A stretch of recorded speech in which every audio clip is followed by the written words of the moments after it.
Hello and welcome to this week's episode of Build Value by Choice. I'm your host, nbonsu, President and CEO of Infinite Horizons Incorporated. Today we have an encore interview with Jason Pittman. Jason is a certified value builder. He's also the President and CEO of ExitAdvisor, and he's also he's a business broker, and he resides in the Chicago suburbs in the state of Illinois. Welcome to the show, Jason. Thanks, Nana. Glad to be back. Awesome. That was great. The last conversation that we talked about manufacturing, and today we're actually going to try and dive into two of those kind of sub markets in that industry. Now they're huge. We have metals and then we have food processing, and the reason for that was and is that those two industries are big in the Illinois suburbs, the Chicago suburbs, where you are, and so we're glad to have you back to talk more about it. Yeah. Today, we're going to be talking about, just how business owners, what are some of the things that business owners should be focused on to prepare for various exit scenarios, whether it's internal exit or external exit. Could you just kind of set the play for us, what the state of the union, so to speak, is in the metals and the food processing industries? Sure. I think what's unique about metal manufacturing and fabrication is that the trend is definitely growing compared to a lot. I think a lot of that has to do with sort of home shoring of business that's gone overseas over the past few decades. There's a trend to bring some of that back. So when I see some of the data compiled by different brokers out there, metal fabrication in particular is very on the rise. It's growing rapidly compared to many others versus, food production still growing, but not quite at the same rate. And but the metals, that's probably the interesting thing, is just the whole home shoring aspect of it. A lot of opportunities, especially here in the Chicago area, where we're known for metal manufacturing, a lot of plants and various types of metal production going on. So I think over the next decade, we're going to see an increase there. Yeah, and I think you talked about, stamping and milling and bending shops. Now, are they like the raw metals, or are they like the processing of metals, or what kind of metal industry do you have in your area? Well, yeah, different types. It's mostly going to be the manipulation. So not necessarily the production of the metal itself, like a refinery setting might be what you're thinking of. But there might be some kind of smelting on a smaller scale of certain types of metal. Um, but a lot of these places, a lot of machine shops, they have other clients that are producing something, and they'll do added value services, bending, grinding, cutting, depending on what they're outfitted for. Okay, so I want to quote from the 2021 New York City exit planning, chapter of the Exit Planning Institute. They put out the State of Owners Readiness Survey report, and specifically around the exit options. And in that report, they quoted that most owners, about 41% of owners, said they prefer a family transition. 19% said they were looking toward a ESOP or employee stock ownership. 14% were leaning toward a management buyout, and 7% wanted to be bought out by their partners, and only 10% wanted to sell to an external partner like a strategic buyer or private equity. What does the metals and food industry look like? What's their preference in terms of when it comes to these exit options? I think there might be some other variables, in specifically the size of the company, that might impact that. I would think, since I tend to deal with companies that are going to be under 20 million in revenue most of the time, so on the smaller scale, a lot of owner operated businesses, I would agree that probably a lot of them want to keep the business in the family, have their kids or somebody else take over. Um, And that's usually the case if there's already multiple family members working in the business. Mhm. So the preference might be there because they realize how much work is going to be required to have someone take that over if multiple family members are leaving at the same time. Now, if it's a situation where the family is willing to stick around and there's not a clear successor in place that wants to really take over, um, in my experience, these smaller businesses prefer to sell to an outside buyer, and that's probably for a couple of reasons. One is they need the windfall from the sale to fund their retirement, and two, it's a personality preference. They want to sell their business, and it's been their goal the whole time. So it's a status thing. It's to be able to start a business, run it, build it, and then sell it, and afford a nice retirement. Now, the I wanted to like, is there a difference? I don't know if there's a difference between the food processing, the food and beverage industries, like the restaurants and stuff like that, versus like the craft foods that actually make the foods. What is the nuanced difference between those two areas of food? Yeah, I think when you are more on the wholesale, the food production side, you're probably going to have lower margins because you're supplying uh, large retail chains. So real estate's going to be a big concern. A lot of people in food production, one of the first problems they run into is they run out of space to put stuff. Um, I had a client that made cakes wholesale for different retail chains, and their big pain point that they were dealing with over the past year was increasing their footprint so they could produce larger batches. They were turning away business versus the smaller places that are going to be focused on uh, more finished products. I'm thinking of kind of the smaller meat market combined with a cafe. So there might be a couple components to it. There might be a where you can go in and take ready-made meals home. You might be able to eat a sandwich right there, or you can go in there for hand-trimmed meats. What's nice about these uh, businesses, they tend to have higher margins, and they're not going to have as much revenue, but an owner operator can make a very nice living off of one of these. And they have the added benefit because they don't have much competition this size of business. They're perfectly positioned to go out and find a few wholesale clients. So, for example, a chain of pizzerias would be a perfect wholesale client for an independently operated uh, butcher shop because they've got the retail component of the business, and then they've also got the ability to do some local wholesale business. Okay, great. So I want to set the stage for the next piece of discussion, specifically around three main areas of concern for a lot of business owners, and then you can tell us how business owners in the food and metal industries are handling this. One is inflation. The second is supply chain. And I believe we talked about it the last time too. And then the third is the labor related issues, whether it's the shortage or whether it's the quality.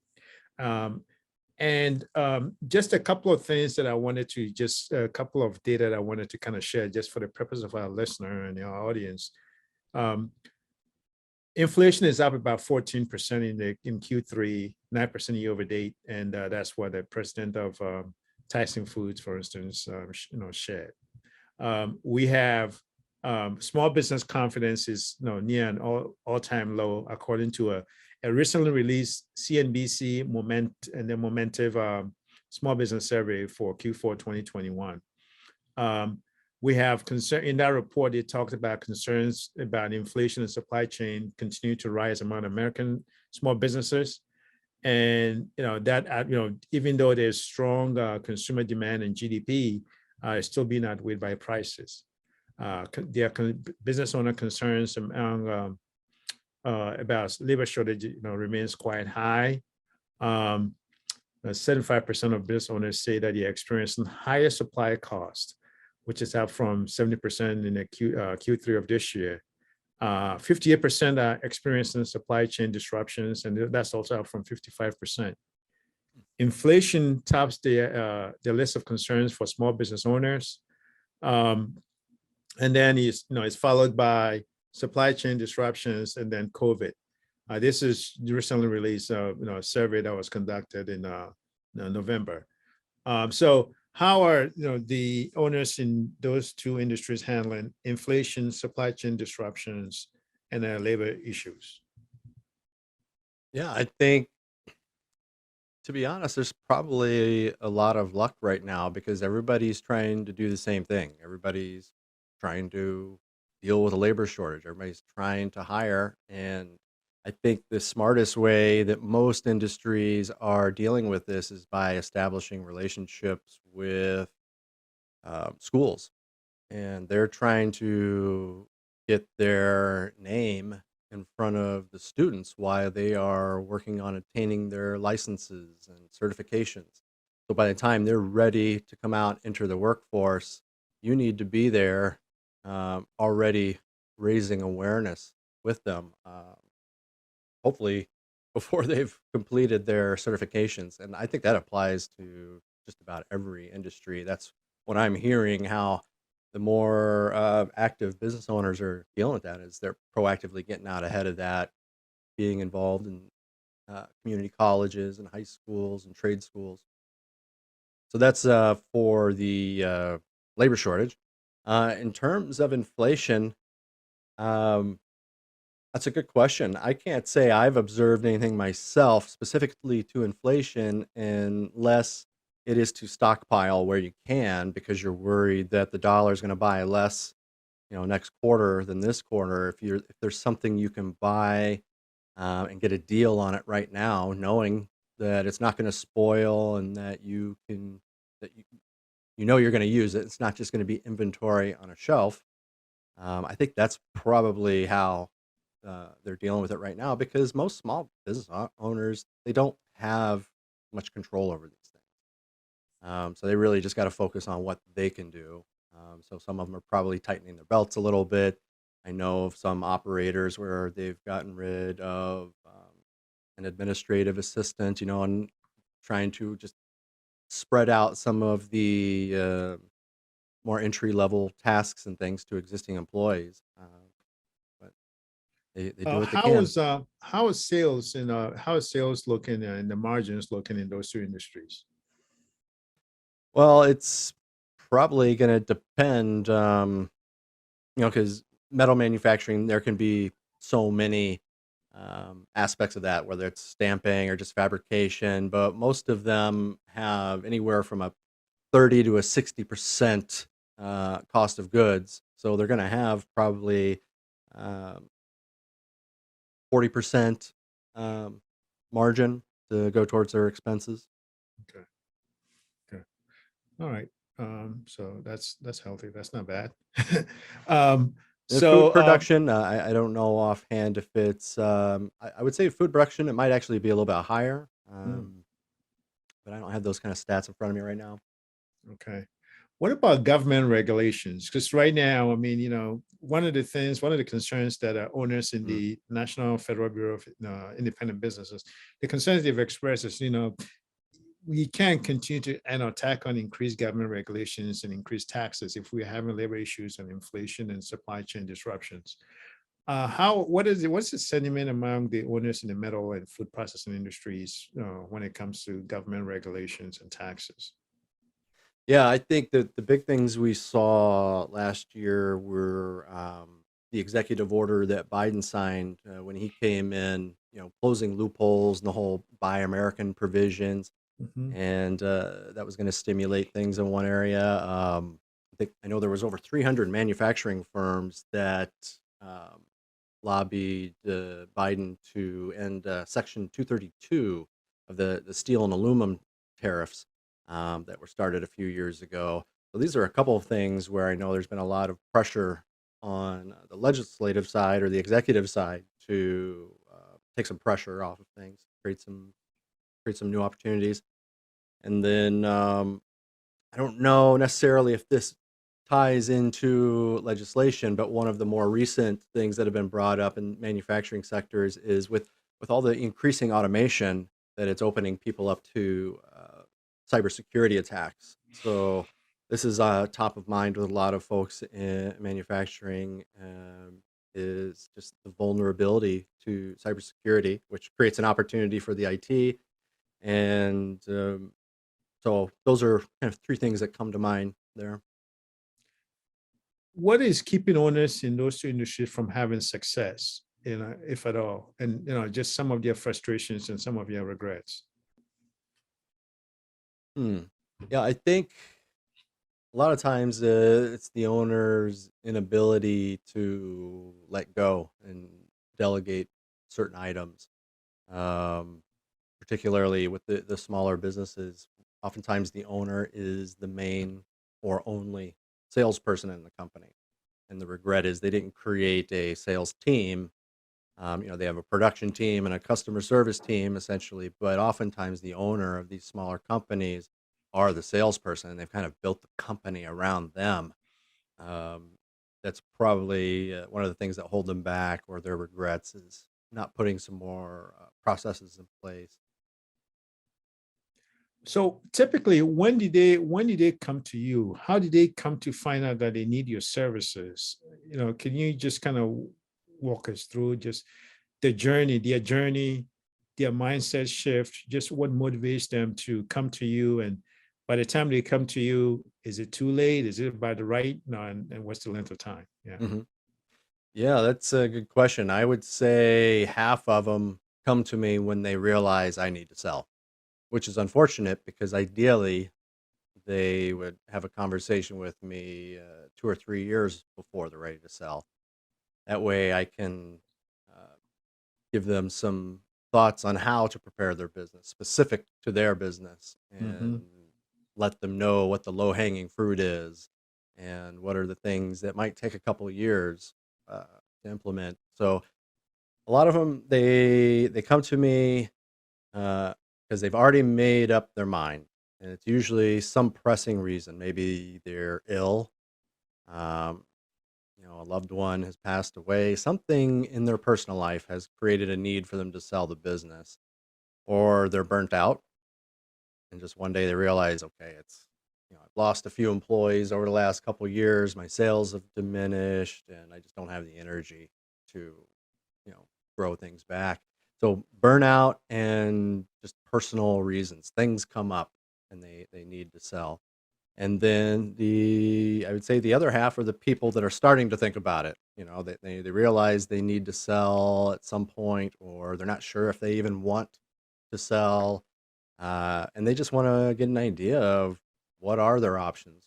What is my business worth right now if I were to try to sell it? And could I sell it? Some business owners realize they might not have a sellable business.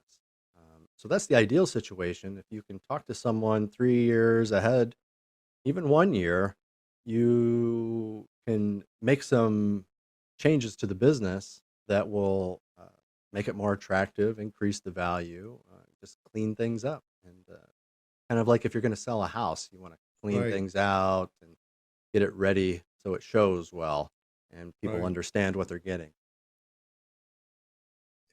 Now, in terms of where they get their information from, will that be at their specific industry conferences? And do you think those conferences and venues are doing enough to educate them about why they need to start thinking about these things ahead of time?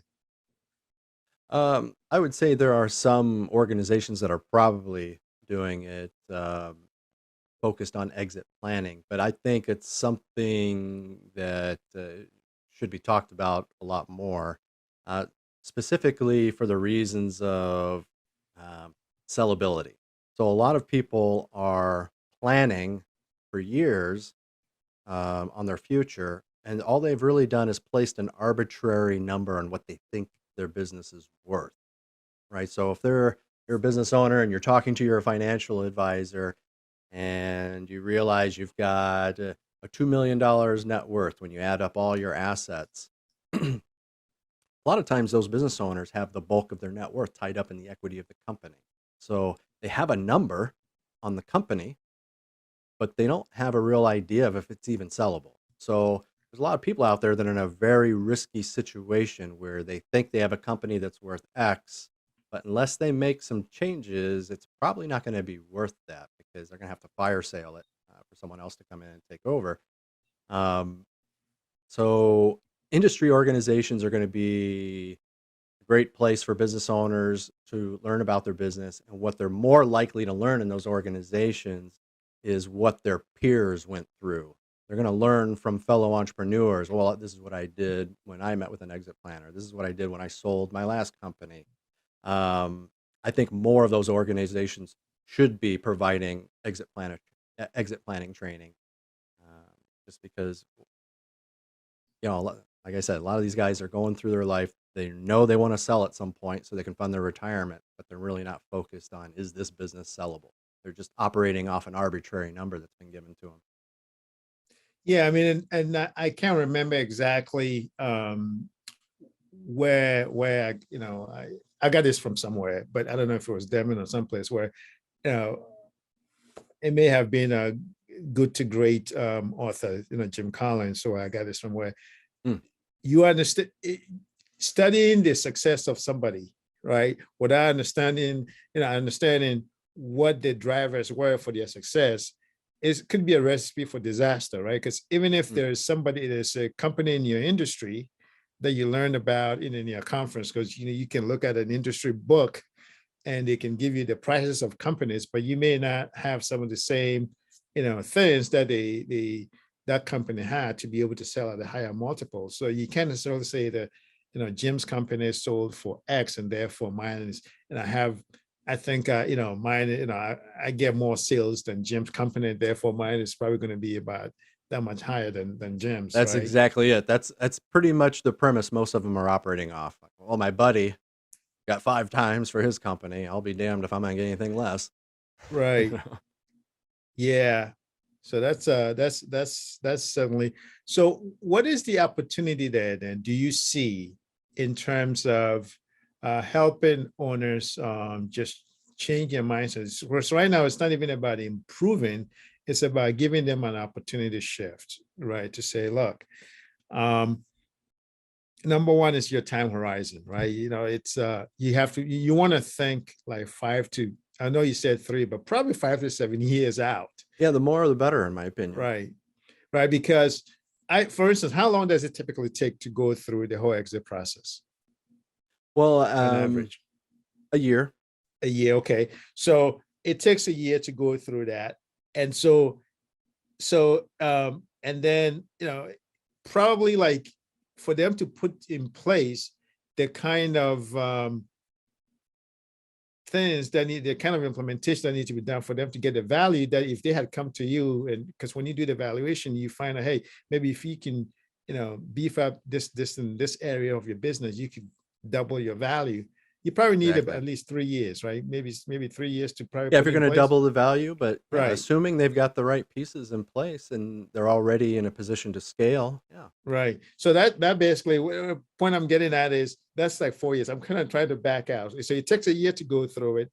You need about 3 years because the first year you're probably going to be putting together the foundation, right?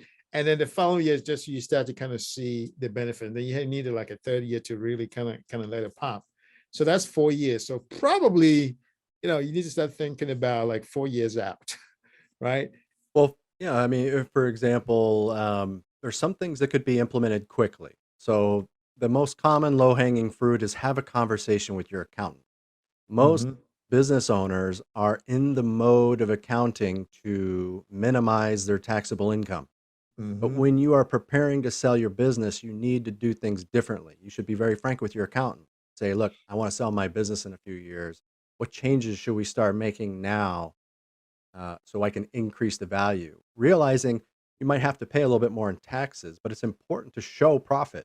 And most small business owners are hiding their profit in the form of discretionary and personal expenses. They're paying for vacation homes and personal cars and just benefits to them personally. If you have too many of these things on your books, it's hard to justify to a buyer, hard to their lender. So just having the conversation with your accountant saying, look, I want to sell soon. I need to stop writing off so much stuff. What other accounting changes should I make so we can gear up for maximizing value versus reducing taxes? That right there, just making some changes off your most recent year's tax returns will be worth its weight in gold. And that's something people can do today before they file their tax returns for 2021. Maybe we shouldn't write off 15,000 in personal automobile. Maybe we shouldn't write off 10,000 in travel. Let's put that 25,000 in profit, because that 25,000 in profit might be worth, 3 to 5 times in asking price when we go on the market. And I imagine that, but sometimes that probably is going to be like a sticker shock. I mean, like a bit of a shock to their system, because they probably have come to depend on some of these expense write-offs for a long period of time. And so Right. this is where the whole lifestyle shift, can come into play. Right. Yeah, exactly. I mean, nobody wants to pay taxes, but when you know you're going to sell your company soon, that's the right time to start paying more in taxes, because that means you're showing more in profit, and that's a good thing. Right. You want to prove people that you have a profitable company, because that's what they're buying. They're not buying the assets and the logos and the cool fleet of trucks. They're buying the future stream of profits. Yeah. Now, one thing that what if, because I mean, I think it just popped up something. What if the accountant doesn't have the skill set to be able to pinpoint, because whether it's the accountant or the financial advisor, right? So you had mentioned earlier the financial advisor, the business, they go to a financial advisor and they get some number that this is how Hmm. much you need to retire or Right. transition to the next phase of your life. Hmm. And the business, and they do some valuation for the business. Um, they may or may not do a valuation for the business. Let's just say do valuation for the business. How come the do you think it's incumbent on the accountant or the financial advisor to um, help either alert the business owner to talk to somebody who helps owners increase their business value? And Absolutely. is there some kind of you know because there's an opportunity, then I guess this is where some partnership may come into play.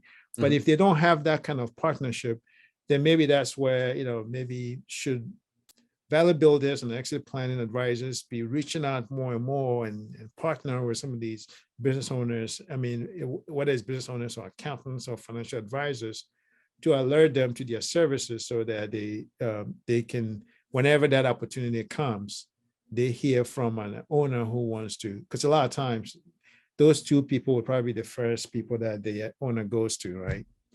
Absolutely. Yeah, accountant's probably going to be the most trusted person for most business owners. Yeah, but and so two things. One is that the accountant may just be only focused on just doing bookkeeping and taxes. Right. They may not have that kind of skill set, or they may not just have that big picture perspective. Hmm. And so sometimes it may be up to the business owner to also seek out somebody who can help them, increase the value of their business. But do you see that sometimes business owners and entrepreneurs, um, they feel like they know their business and therefore they don't need an advisor or a coach? What is the hesitancy there? I'm trying to kind of understand that a bit. Is there some kind of psychological hang up or Probably something there? so, because it's an emotional process. It's a big decision. I think there is some psychology there. I've heard people refer to it as the whole, like, the ostrich with their head in the sand. It's something, all of us do in some way or another. We don't like thinking about certain things, and we put off big decisions sometimes. And for some people, the idea of selling their business is kind of a painful thing, because for whatever the reason, they don't know what they're going to do next, or they don't really want to sell, or they're just so trapped inside the day to day of the business. It's hard for them to justify making time for anything.